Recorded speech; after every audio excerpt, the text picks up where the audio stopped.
Students, देखिए आज जो हमारा टॉपिक है ग्रेविटेशन, हम ग्रेविटेशन के बारे में पढ़ेंगे। 9th क्लास में भी हमने इसके बारे में पढ़ा हुआ है। ग्रेविटेशनल फोर्स क्या होता है, what do we mean by gravitational and acceleration due to gravity. सबसे पहले हम बात कर रहे हैं ग्रेविटेशन। ग्रेविटेशन का मतलब क्या है कि बेटा मैंने क्या लिया कि हमारे पास इस वर्ल्ड के अंदर क्या है, यूनिवर्स के अंदर हर एक दो ऑब्जेक्ट्स क्या कर रहे हैं, एक दूसरे के ऊपर कुछ ना कुछ फोर्स एक्सर्ट करते हैं। यानी हर एक बॉडी एक दूसरे के ऊपर फोर्स एक्सर्ट कर रही है, वो एक दूसरे को अपनी तरफ क्या कर रहे हैं, पुल कर रहे हैं, जिसके कारण हम क्या बताते हैं, क्या है वो ग्रेविटेशन है। ठीक है, तो ग्रेविटेशन के अंदर हम बात करेंगे कि एक्सेलरेशन ड्यू टू ग्रेविटी क्या होती है और एक्सेलरेशन क्या होता है। तो सबसे पहले आप ग्रेविटेशन बताएंगे, ग्रेविटेशन क्या है। तो यानी कि आप क्या बताएंगे, gravitation is the force of attraction. क्या है ये, is the force of attraction between any two bodies. कोई भी दो बॉडीज हैं, उन दो बॉडीज के बीच में क्या लग रहा है, फोर्स ऑफ अट्रैक्शन एक्सर्ट हो रहा है। कहाँ पे बेटा, इन द यूनिवर्स।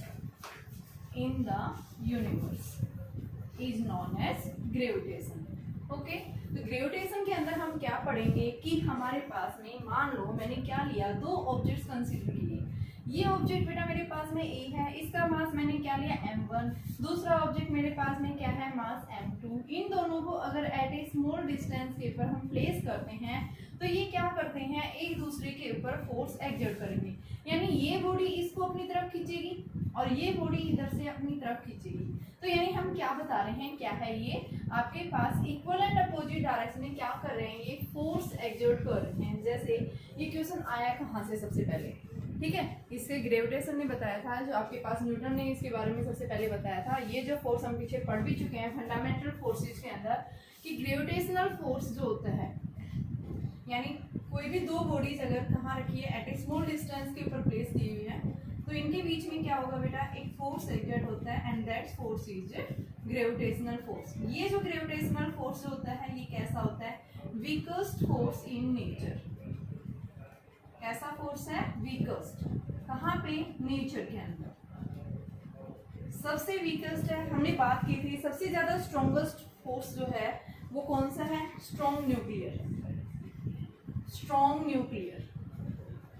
फिर हमने बात की थी वीक, फिर हमने बात की थी ईएमयू, इलेक्ट्रोमैग्नेटिक फोर्स। नेक्स्ट हमने इलेक्ट्रोस्टैटिक फोर्स, इलेक्ट्रोमैग्नेटिक फोर्स। तो यानी ये हमारे पास ऑर्डर आता है जहाँ पे हम क्या बताते हैं बेटा, आपके पास ये भी बात कर सकते हैं, इलेक्ट्रोमैग्नेटिक और इलेक्ट्रोस्टैटिक सेम है। हम यहाँ इसकी जगह क्या बताएंगे कि आपके पास इलेक्ट्रोस्टैटिक्स या इलेक्ट्रोमैग्नेटिक, एंड सबसे लास्ट में जो आता है वो आपके पास में कौन सा है, ग्रेविटेशनल। तो सबसे ज्यादा वीकेस्ट जो फोर्स है वो कौन सा है, ग्रेविटेशनल फोर्स जो है वो कैसा है बेटा, वीकेस्ट फोर्स होता है। कहाँ पे, नेचर के अंदर। तो अब हमें देखना है कि ग्रेविटेशनल फोर्स का क्या रोल है हमारी लाइफ के अंदर। तो हम क्या बताते हैं, it has a very important role in our life. देखिए ये जो ओशियंस वगैरह जो फॉर्म होते हैं, टाइड्स फॉर्म होते हैं, आपके पास में जो सन रिवॉल्व कर रहा है आपके अराउंड, यानी ये सब किसके कारण है, due to the gravitational force. तो सबसे पहले हमें ग्रेविटेशनल फोर्स के बारे में पता होना चाहिए कि ग्रेविटेशनल फोर्स होता क्या है। ठीक है, तो यानी हम सबसे पहले क्या बताएंगे बेटा, ग्रेविटेशनल फोर्स का क्या है, हमारी जो है यानी कि लाइफ के अंदर एक इम्पोर्टेंट रोल है। हम क्या बताते हैं, ये स्टार्स वगैरह इनका जो बर्थ होता है, इसके अंदर भी क्या है, ये हमारे जो है यूनिवर्स का यानी कि कंट्रोलिंग सिस्टम का काम करता है। ठीक है, evolutions of the entire universe, इसके अंदर इसका एक इम्पोर्टेंट रोल है। तो हम बात करेंगे यहाँ पे ग्रेविटेशनल फोर्स होता क्या है। इससे पहले हम ग्रेविटेशनल फोर्स स्टार्ट करने से पहले हम पहले कुछ बेसिक्स छोटी छोटी बात करेंगे, जिसमें सबसे पहले आपके पास में आता है acceleration due to gravity. Acceleration due to gravity क्या होता है, जिसको हम स्मॉल जी से डिनोट करते हैं। अब बच्चे कई बार इनमें कंफ्यूज हो जाते हैं, एक्सेलरेशन ड्यू टू ग्रेविटी और कैपिटल जी, इसको हम क्या बोलते हैं, क्या है ये, ग्रेविटेशनल कांस्टेंट। यानी ग्रेविटेशनल कांस्टेंट क्या होता है कि जब आप क्या देखते हैं कि दो पॉइंट मासेस, अगर 2 पॉइंट मासेस एक स्मॉल डिस्टेंस के ऊपर प्लेस करते हैं, तो ये दोनों क्या करते हैं, एक दूसरे के ऊपर फोर्स एक्सर्ट करते हैं। इस बॉडी का मास m1 है, दूसरी का मास m2 है, और इन दोनों के बीच की डिस्टेंस अगर r है, तो ये क्या करते हैं बेटा, एक दूसरे के ऊपर फोर्स एक्सर्ट करते हैं। तो वहाँ पे प्रोपोर्शनल यानी कि इनके बीच में जो फोर्स ऑफ अट्रैक्शन है, ठीक है। यहाँ पे ग्रेविटेशनल फोर्स का जो नेचर होता है हमेशा कैसा होता है बेटा, अट्रैक्टिव इन नेचर होता है। तो यहाँ पे हम क्या बता रहे हैं कि न्यूटन्स के अकॉर्डिंग अगर दो पॉइंट मासेस आपने एट ए स्मॉल डिस्टेंस के ऊपर प्लेस किया है तो इनके बीच में जो फोर्स ऑफ अट्रैक्शन प्रोड्यूस होगा डायरेक्टली प्रोपोर्शनल होगा किसके बेटा, product of their masses. Second हम क्या बताते हैं, inversely proportional to the square of their distances. और जब हम इन दोनों को कंबाइन करते हैं हमारे पास में इक्वेशंस क्या आती है, m1 m2 अपॉन में r स्क्वायर। जैसे इस प्रोपोर्शनल को हटाते हैं तो इसकी जगह क्या आता है, एक constant, and that constant is known as the gravitational constant. ठीक है, ग्रेविटेशनल कांस्टेंट। इस ग्रेविटेशनल कांस्टेंट की वैल्यू क्या होती है, ये आपके पास 6.67 इंटू 10⁻⁻11 ये आपके पास में वैल्यू होती है। और इसको हम क्या बोलते हैं, यूनिवर्सल कांस्टेंट है ये। यूनिवर्सल कांस्टेंट क्यों बोला गया है, क्योंकि इसकी जो वैल्यू है कैपिटल जी, हर जगह इसकी वैल्यू रिमेन्स क्या रहती है, सेम रहती है। प्लेस टू प्लेस ये वैल्यू कभी चेंज नहीं होती। फर्स्ट पॉइंट आप ये याद रखेंगे। ये क्या है हमारे पास में, gravitational constant. Gravitational constant will always remains constant, it does not vary from place to place. ठीक है। सेकेंड हम क्या बताते हैं, ये जो जी है ये ना ही नेचर ऑफ मीडियम के ऊपर डिपेंड करता है कि भाई आपने जो पॉइंट मासेस ले रखे हैं ये किस टाइप के मीडियम के अंदर रखे हुए हैं, उनके मीडियम के ऊपर भी डिपेंड नहीं करता। आप क्या बताएंगे, चाहे आप इनको कहाँ लेके जाओ, आपके सेंटर पे लेके जाओ, आपके सरफेस से ऊपर लेके जाओ, अर्थ में डेप्थ में लेके जाओ, जी की वैल्यू रिमेन्स क्या रहेगी बेटा, कांस्टेंट। तो इस वजह से इसको क्या कहा जाता है, क्या है ये, यूनिवर्सल कांस्टेंट। अब मैं बात कर रही थी कि स्मॉल जी और कैपिटल जी में बेसिक डिफरेंस क्या है। तो बेटा मैंने अभी आपको इंट्रोड्यूस करवाया है किसके बारे में, कैपिटल जी, जो जिसको हम क्या बोलते हैं, ग्रेविटेशनल कांस्टेंट।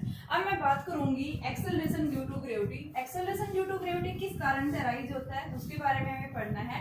जैसे मान लो आपने क्या किया है, किसी भी ऑब्जेक्ट को आप क्या कर रहे हैं, फ्रीली फॉल कराया, तो अर्थ उसको क्या कर रही है, उस ऑब्जेक्ट को अपनी तरफ अट्रैक्ट कर रही है। मान लो मैंने ये गिराया, क्या होगा, नीचे आके गिरेगा, फ्रीली फॉल होगा। तो इस बॉडी के अंदर एक्सेलरेशन जो प्रोड्यूस हो रहा है, यानी इस बॉडी के अंदर जब ये फ्रीली फॉल कर रही थी तो यहाँ पे जो एक्सेलरेशन प्रोड्यूस हो रहा है उस एक्सेलरेशन को हम क्या बोलते हैं, क्या है वो, एक्सेलरेशन ड्यू टू ग्रेविटी। क्यों ऐसा हो रहा है, क्योंकि अर्थ जो है हर एक ऑब्जेक्ट को आप क्या कर रही है, अपनी तरफ है अट्रैक्ट कर रही है। तो ग्रेविटी आप क्या बताएंगे, gravity is the force of attraction. Gravity is the force of attraction, यानी अर्थ जो है क्या कर रही है, अट्रैक्ट कर रही है। ठीक है, force of attraction exerted by the earth.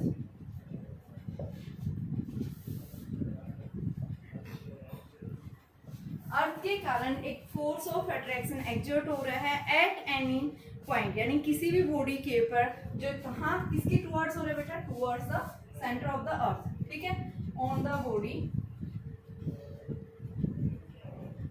Towards the centre of earth is known as gravity. इसको हम किसे डिनोट करते हैं, स्मॉल जी। किसे डिनोट करते हैं, स्मॉल जी से। यहाँ जो एक्सेलरेशन प्रोड्यूस होगा उसको मैं क्या बता रही हूँ, जी के इक्वल। चाहे वो वैक्यूम में फॉल कर रही हो, चाहे एयर के अंदर फॉल कर रही हो। ठीक है, ग्रेविटी के इफेक्ट हमें क्या करना है यहाँ पे, यानी कि उसके फ्रिक्शनल फोर्स को हमें क्या करना है, नेगलेक्ट करना है। हम क्या कर रहे हैं, जब भी कोई बॉडी क्या कर रही है, फ्रीली फॉल कर रही है बेटा, उस केस में हम क्या बताएंगे कि अर्थ उसको अपनी तरफ क्या कर रही है, अट्रैक्ट कर रही है। तो यहाँ पे इस बॉडी के अंदर जो एक्सेलरेशन प्रोड्यूस होगा अर्थ के सेंटर के टुवर्ड्स, उसको हम क्या बोलते हैं, क्या है वो, आपके पास में ग्रेविटी है। ठीक है, तो ग्रेविटी क्या होती है पता लगा। अब आ जाओ इनके बीच में क्या है, इसकी वैल्यू जो एक्सेलरेशन ड्यू टू ग्रेविटी जो प्रोड्यूस हो रहा है, ये क्या है बेटा, इसकी value on the surface of the earth 9.8 metre per second square. Earth के सरफेस के ऊपर है, but on the centre of the earth g क्या होता है, 0। जैसे जैसे हम अर्थ के सरफेस से ऊपर जा रहे हैं, बिलो जा रहे हैं, जी की वैल्यू क्या करेगी बेटा, वेरी करती है। मीडियम के ऊपर भी डिपेंड कर रहा है कि वो बॉडी कहाँ फॉल कर रही है, मीडियम के अंदर कौन सा किस टाइप का मीडियम है। तो वहां पे हम क्या बताते हैं कि जी की वैल्यू क्या हो जाती है, चेंज। तो स्मॉल जी और कैपिटल जी में बेसिक डिफरेंस आप क्या बताएंगे कि आपके पास में स्मॉल जी जो है वो क्या होता है बेटा, देखिए इधर सबसे पहले हमने स्मॉल जी और कैपिटल जी के बारे में बात कर रहे हैं, तो यहाँ पे आपको सबसे पहले पता होना चाहिए स्मॉल जी और कैपिटल जी क्या होता है। यहाँ पे हम क्या बताएंगे कि ये किसके कारण प्रोड्यूस हो रही है, कि अर्थ जो है हर एक ऑब्जेक्ट को अपनी तरफ क्या कर रही है, खींच रही है। ठीक है, यहाँ पे जो एक्सेलरेशन प्रोड्यूस होता है किसके कारण, ड्यू टू द ग्रेविटी के कारण होता है, क्योंकि अर्थ क्या कर रही है, उसको अपनी तरफ है एक फोर्स ऑफ अट्रैक्शन एक्सर्ट कर रही है towards the centre of earth is known as acceleration due to gravity. But ये क्या है कि यूनिवर्स के अंदर कोई भी दो ऑब्जेक्ट्स अगर किसी भी डिस्टेंस के ऊपर प्लेस किए हुए हैं किसी भी मीडियम के बीच में, तो वहाँ पे उनके बीच में फोर्स ऑफ अट्रैक्शन प्रोड्यूस होता है जिसको हम क्या बोलते हैं, Gm1 m2 अपॉन में r²। जहाँ इस g की वैल्यू क्या होती है 6.67 इंटू 10⁻⁻11। ये वैल्यू क्या होती है, हमेशा फिक्स रहती है। प्लेस टू प्लेस इस कैपिटल G की वैल्यू चेंज नहीं होती, इस वजह से इसको क्या कहा जाता है, यूनिवर्सल कांस्टेंट। क्या कहा जाता है इसको, यूनिवर्सल कांस्टेंट। लेकिन यहाँ पे इसकी जी की वैल्यू जो है on the surface of earth कितना है 9.8 मीटर पर second square. But place to place इसकी वैल्यू क्या होती जाती है बेटा, चेंज हो जाती है। ये डिपेंड करता है कि ऑब्जेक्ट किस मीडियम के अंदर कहाँ से फ्रीली फॉल कर रहा है। ठीक है, तो ये हम क्या बता रहे हैं, आपके पास में क्या है, एक्सेलरेशन ड्यू टू ग्रेविटी। इसकी वैल्यू फिक्स नहीं रहती, मीडियम के ऊपर डिपेंड करता है, बट ये मीडियम के ऊपर इंडिपेंडेंट रहता है। ठीक है, बेसिक डिफरेंस आपने ये पता होना चाहिए, ध्यान होना चाहिए। ये हम क्या बताते हैं, ये एक वेक्टर क्वांटिटी है, शेप एंड साइज के ऊपर डिपेंड करती है। जब अर्थ रोटेट कर रही है, अर्थ की रोटेशन के कारण इसकी वैल्यू भी क्या हो जाती है, चेंज हो जाती है। प्लेस टू प्लेस मैंने बताया क्या होगा, ये चेंज होगा। ठीक है बेटा, तो यहाँ पे आप क्या बता रहे हैं, जब भी कोई बॉडी क्या कर रही है, मान लो फ्रीली फॉल कर रही है, तो उस केस में भी वहाँ पे एक्सेलरेशन जो प्रोड्यूस होगा उस केस में हम क्या बताएंगे, किसके इक्वल होगा, वो एक्सेलरेशन जो आएगा वो जी के इक्वल आएगा। ठीक है, नेक्स्ट आ जाओ वेट। वेट की बात पूछता है, वेट क्या होता है, वेट ऑफ ए बॉडी। किसी भी बॉडी का जो वेट है वो उसको हम कैसे लिखते हैं, उस बॉडी का मास इंटू में जी। ठीक है, वो क्या कहलाता है बेटा आपके पास में, वेट। तो वेट हम क्या बताते हैं, वेट क्या है आपके पास में, वेट का मतलब क्या है कि उस बॉडी के ऊपर ग्रेविटेशनल फोर्स कितना एक्सर्ट हो रहा है, जो अर्थ के सेंटर के टुवर्ड्स अर्थ उसको अपनी तरफ क्या कर रही है, अट्रैक्ट कर रही है, तो उस फोर्स को हम क्या बोलते हैं, क्या है वो उसका वेट है। ठीक है, और वेट हमारे पास में क्या है, mg है। वेट कैसी क्वांटिटी है, एक वेक्टर क्वांटिटी है, और इसकी जो यूनिट आती है कैसी क्वांटिटी है, ये एक वेक्टर क्वांटिटी है। इसकी जो यूनिट होगी, डायरेक्शन होगी, वो सेम होगी जैसे फोर्स की डायरेक्शन है। ठीक है, वेट की डायरेक्शन, वेट की यूनिट्स हम कैसे बताएंगे, जो फोर्स की डायरेक्शन है उसी के बराबर हम इसकी वैल्यू बताते हैं। डायमेंशनल फॉर्मूला आप क्या बताएंगे वेट का, तो मास क्या हो गया m1, एक्सेलरेशन क्या आ गया L1t-2। ये क्या है, एक्सेलरेशन है। ठीक है, तो हमारे पास में क्या आ गया, ये वेट का डायमेंशनल फॉर्मूला। और यूनिट भी आप लिख सकते हैं, यूनिट क्या होती है इसकी, न्यूटन किलोग्राम वेट, ये इसकी क्या है, यूनिट है। तो यूनिट, क्वांटिटी, किस तरह के जो है, ये डायरेक्शन कैसी है, वेक्टर क्यों है ये। ठीक है, तो ये हमारे पास में क्या है, वेट्स है। ठीक है, अब हम बात करेंगे न्यूटन्स लॉ ऑफ ग्रेविटेशन। यहाँ से मेन टॉपिक सब स्टार्ट होता है आपका न्यूटन्स लॉ ऑफ ग्रेविटेशन। देखिए न्यूटन्स ने क्या बताया, when 2 point masses, Newton's law of gravitation. According to the Newtons, every body in this universe attracts to each other. हर एक बॉडी इस यूनिवर्स में क्या करती है बेटा, एक दूसरे के ऊपर फोर्स एक्सर्ट करती है। किस टाइप का फोर्स एक्सर्ट कर रही है, वो अट्रैक्टिव। तो यहाँ पे क्या बताया गया है, if 2 point masses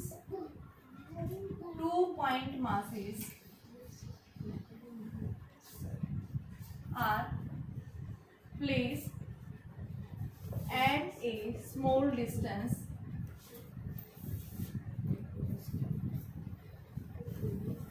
then they exerts a force of attraction on each other. Then force of attraction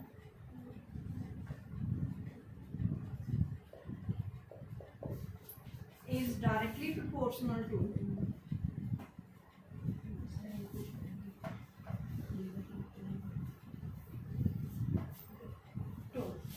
proportional होंगे बेटा? मान लो आपके पास दो बॉडीज हैं, ये बॉडी m1 है, ये बॉडी कैसी है m2, इनके बीच की डिस्टेंस कितनी है r है, ये इसको अपनी तरफ खींच रही है और ये इसको अपनी तरफ खींच रही है, तो इनके बीच में जो फोर्स ऑफ इंटरेक्शन आएगा वो किसके ऊपर डिपेंड करेगा? Product of their masses and inversely proportional to the square of their distances. जैसे हम इन दोनों को कंबाइन करते हैं तो हमारे पास में कंबाइन करने के बाद जो इक्वेशंस आएगी gm1 m2 upon are square. यहाँ ये g है, ये क्या है बेटा? Gravitational constant. क्या बोलेंगे इसको? Gravitational constant. And this gravitational constant की जो यूनिट आएगी उसकी यूनिट हम यहाँ से निकाल सकते हैं। तो F क्या है बेटा? न्यूटन। तो यूनिट क्या बनेगी? Newton metre square kilogram inverse square. ये इसकी SI यूनिट है। सीजीएस यूनिट क्या बनेगी इसकी? Dyne centimetre. ये SI यूनिट है। सीजीएस यूनिट हम क्या बताएंगे? Dyne centimetre square gram inverse square. ये कैसी यूनिट है इसकी? सीजीएस यूनिट है। ठीक है, अब हम क्या बताते हैं कि न्यूटन्स लॉ ऑफ ग्रेविटेशनल के अकॉर्डिंग हम क्या बताते हैं बेटा कि आपके पास में इस जी की वैल्यू मैंने यूनिट बता दी, जी की यूनिट क्या बनेगी? ठीक है, डायमेंशनल फॉर्मूला निकालो अब इसका। तो डायमेंशनल फॉर्मूला क्या आएगा? फोर्स है, फोर्स का ये dimensional formula m1 l1 t minus 2, distance है l2, मास है m2, तो आपके पास m माइनस 1 3t माइनस 2। ये क्या बनेगी? इसका डायमेंशनल फॉर्मूला। ठीक है, अब हमें क्या देखना है? ये हमने डायमेंशनल फॉर्मूला निकाल लिया, हमने इसकी यूनिट निकाल दी, हमारे पास ये पता लग गया क्या वैल्यू है, और इसकी वैल्यू जो आती है वो कितनी है? 6.67 इंटू 10⁻11। ये किस में बेटा? SI सिस्टम में वैल्यू है। अगर आप सीजीएस सिस्टम में वैल्यू निकालते हैं तो इस जी की वैल्यू क्या हो जाएगी? चेंज हो जाएगी। किसके इक्वल आएगी वो जी देखना। मान लो जी आपके पास में कितना है? 6.67 into 10⁻11 newton metre square kilogram inverse square. किसमें है ये? SI system. सीजीएस सिस्टम में क्या आएगी हमारे पास? इसकी वैल्यू निकालेंगे तो जी बराबर 6.67 इंटू में 10⁻11। 1 न्यूटन में, यानी कि हमें क्या करना है? डायन, इसको सीजीएस में लेना है, और सीजीएस में फोर्स की यूनिट क्या होती है? डायन। 1 न्यूटन में कितने डायन्स होते हैं? 10 की पावर 5। तो यहाँ पे हम लिखेंगे 10 की पावर 5।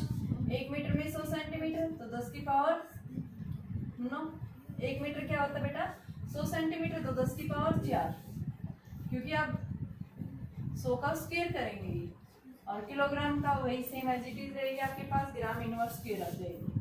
यानी यूनिट में लिखूंगी डायन centimetre square gram inverse square CGS. तो ये क्या आ गया?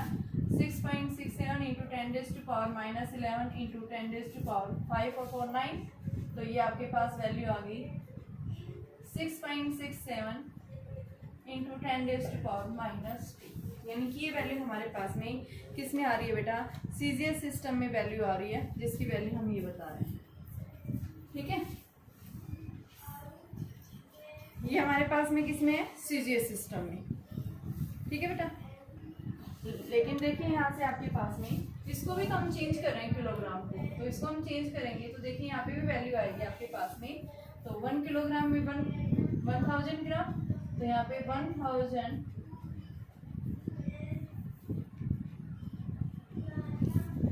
की पावर -2 और ग्राम, तो यहाँ से आपके पास में आएगा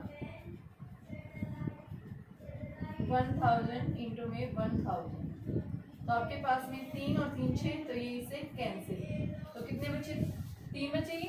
6.67 इंटू 10⁻8 डायन centimetre square gram inverse square. ये हमारे पास में इसकी सीजीएस यूनिट होगी।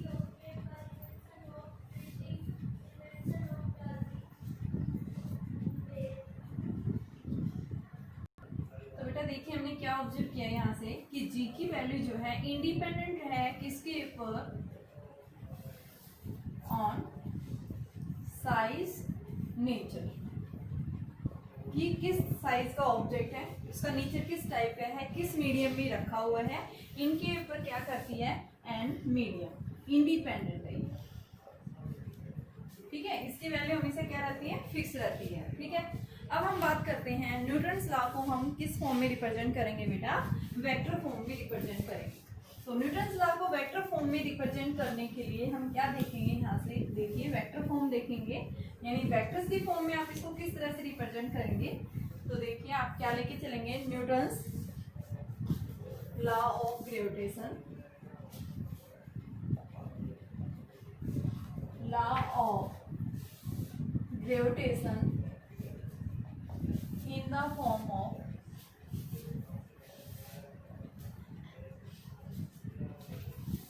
वेक्टर। वेक्टर्स की फॉर्म में आप कैसे रिप्रेजेंट करेंगे। तो मान लो मैंने क्या लिया, दो मासेस लिए, फर्स्ट इज द क्या है m1 एंड सेकंड क्या है मेरे पास m2। इनको अगर मैंने r डिस्टेंस के ऊपर प्लेस किया, ठीक है, तो इसने क्या किया, इसके ऊपर इधर फोर्स डाला और इसने इसके ऊपर इधर फोर्स डाला, फर्स्ट ने सेकंड पे डाला, तो इसको मैं क्या लिखूंगी F12, सेकंड ने फर्स्ट पे डाला F21।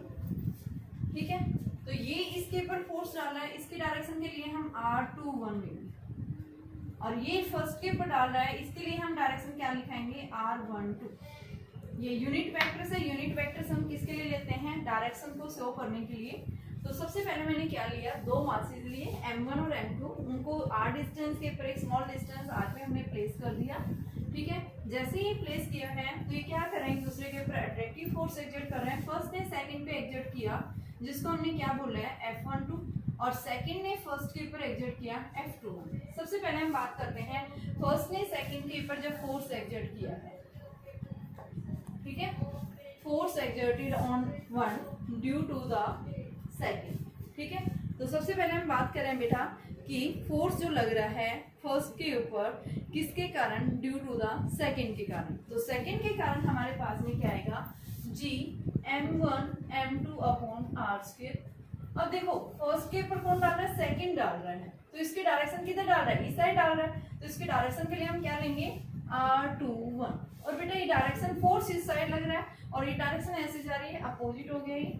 ठीक है, ऐसे हम लिखेंगे F21 क्या आ जाएगा, माइनस GM1 M2 अपॉन में R स्क्वायर R12। ठीक है, माइनस है ये। अब देखिए यहाँ से हम R को किसके इक्वल लिख सकते हैं, R12 R21, और यहाँ से डायरेक्शन आप देख रहे हैं R12 is equal to R21 minus के इक्वल है। तो यहाँ से मैं क्या करूँ, अगर मैं इनमें से कोई भी एक लेके चलूँ सबसे पहले, तो पहले मैं क्या करूँगी, यहाँ से इसको पहले वेक्टर फॉर्म में दिखाना है, मुझे फर्स्ट को वेक्टर फॉर्म में दिखाना है। तो इसको दिखाने के लिए मैंने क्या लिखा, माइनस GM1 M2 अपॉन में मुझे क्या दिखाना है, फर्स्ट को वेक्टर फॉर्म में दिखाना है। तो बेटा वेक्टर फॉर्म में दिखाने के लिए हम क्या करेंगे, फर्स्ट को हम किस तरह से दिखा सकते हैं। देखिए आपके पास में जो फर्स्ट इक्वेशन आई है उसको हमें क्या करना है, वेक्टर फॉर्म में रिप्रेजेंट करना है। मैंने यहाँ से क्या लिखा है, इसको मैग्नीट्यूड की फॉर्म में भी लिख दिया। ठीक है, R को मैंने R12 या R21 की फॉर्म में लिख सकती हूँ। ठीक है, तो इसी तरह से अगर हम क्या करें, इसको भी अगर मैं इस इक्वेशन को रिप्लेस कर दूं, पहले देखिए मैं इसको लिख सकती हूँ R21 का स्क्वायर, R21 यूनिट वेक्टर। और बेटा यूनिट वेक्टर क्या होता है, minus GM1 M2 upon R21 का स्क्वायर, और इसको हम लिखेंगे डायरेक्शन ऑफ अपॉन में मैग्नीट्यूड ऑफ 1। ठीक है, तो ये हमारे पास में क्या बन गया, माइनस GM1 M2 अपॉन में R21 की पावर क्यूब, और ये हमारे पास में R21। इस तरह से हम इसको लिख सकते हैं, क्यूब बन गया ना ये हमारे पास में। बोलिए हम इसको इस तरह से रिप्रेजेंट कर सकते हैं। तो ये क्या है आपके पास में, अब इसको अगर वेक्टर फॉर्म में दिखाना है तो आप वेक्टर फॉर्म में दिखा सकते हैं, F12 बराबर माइनस GM1 M2, यहाँ नेगेटिव साइन आप इंडिकेट कर सकते हैं, R1 माइनस R2 की पावर 3 R1 माइनस R2। ये क्या कहलाती है, इसकी वेक्टर फॉर्म। अब मुझे इसको क्या करना है, किस फॉर्म में रिप्रेजेंट करना है बेटा, न्यूटन्स के थर्ड लॉ को रिप्रेजेंट करना है। मैंने सबसे पहले इस फॉर्म में, ये जो इस फॉर्म में हम रिप्रेजेंट करते हैं ये क्या कहलाती है? Vector form. तो इसको हम क्या लिखेंगे? Which is in vector form. Now I want to represent gravitational force in the form of Newton's third law. तो न्यूटन्स थर्ड लॉ की फॉर्म में हम इसको कैसे रिप्रेजेंट करेंगे? तो उसको देखने के लिए हम क्या लेंगे, यहाँ से लेके चल रहे हैं F12, मेरे पास क्या आ रहा है? Minus G m1 upon R square r21 direction था ये।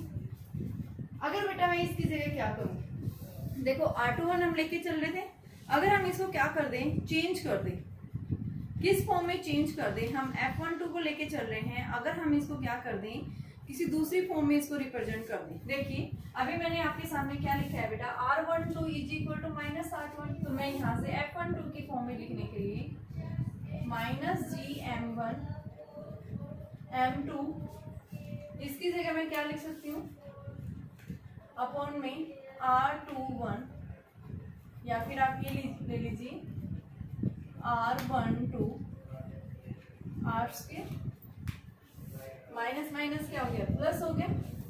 और ये हमारे पास में क्या था, क्या है ये? F21 है, ठीक है। तो यहाँ से हम लिखेंगे F12 is equal to minus, क्योंकि वैल्यू माइनस है तो ये हम क्या लिख देंगे, माइनस F21। तो ये फॉर्म क्या कहलाती है? Which is the Newton's third law. ये क्या है? उसका एक्शन है, तो ये इधर क्या आ रहा है बेटा, उसका रिएक्शन। तो न्यूटन्स लॉ ऑफ ग्रेविटेशन को हम क्या कर सकते हैं, थर्ड जो लॉ है इसका, उसको भी फॉलो करती है ये। एक्शन और reaction are equal but opposite in direction. तो हम इसको क्या कर सकते हैं बेटा, रिप्रेजेंट कर सकते हैं इसको।